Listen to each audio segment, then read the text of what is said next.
whatever decisions are made by NAFTA panels comprised of representatives from all three countries to ensure mainly that Mexico and Canada don't dump predatorily priced goods into the U.S. market.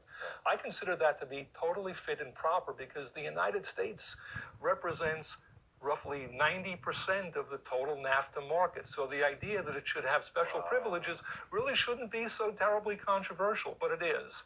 And it's going to be a big sticking point with Canada in particular, it seems. Right. Fascinating.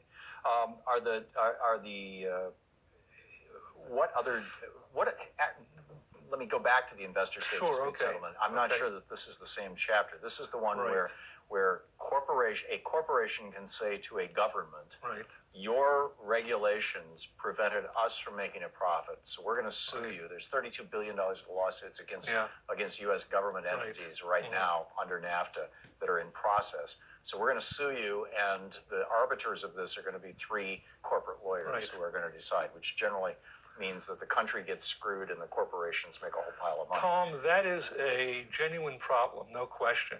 But when we think about $32 billion, obviously it sounds like a big amount of money, but we're talking about a $16 trillion American economy.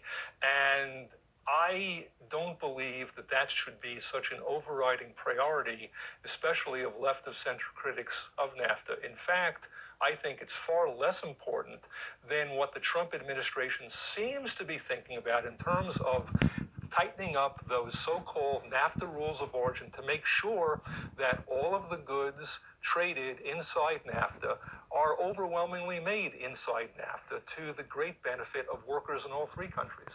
You have an absolutely brilliant analysis on your blog. You and I were talking about before we went on the air. I read it this afternoon. I was like, whoa. And you go through all the products, the top 10 or top 20 products that we're importing, the top 10 or 20 products that we're exporting, generally. This doesn't have to do with NAFTA. This is worldwide. Right. And, tell us what you discovered. And do you have to buy a big car to get a safe car? Not if your car has a super strong superstructure or when it's loaded with... On May 18th, 2017, the Trump administration formally notified Congress of its intent to renegotiate NAFTA. This began a 90-day countdown for Congress and the private sector to review the president's memo and offer suggestions on NAFTA. Because of Trade Promotion Authority, also called Fast Track, Congress requires the administration to publish renegotiation objectives 30 days prior to negotiations. With TPA, the Trump administration's U.S. Trade Representative Robert Lighthizer negotiates NAFTA and Congress isn't allowed to intervene. This means that when the three countries finish negotiations, Trump's team presents Congress with the deal they can merely vote up or down. No amendments or filibusters are allowed. As of August 16, 2017, the 90-day congressional review is over, and the three countries' representatives can begin negotiations. No one knows how long this will take. However, future elections in the U.S. and Mexico may push this deal through quickly. Mexico, for instance, will be electing a new president in 2018. The process of changing administration in Mexico could take up to 6 months. Those in favor of NAFTA would much rather pass it now than have it be pushed aside. The same can be said for the U.S. Midterm elections for Congress are coming fall of 2018, and we all know how messy things can get. This will certainly motivate supporters of NAFTA to push it through sooner rather than later. If and when Canada, Mexico, and the U.S. come to an agreement, the deal will go back to the country's legislatures for approval.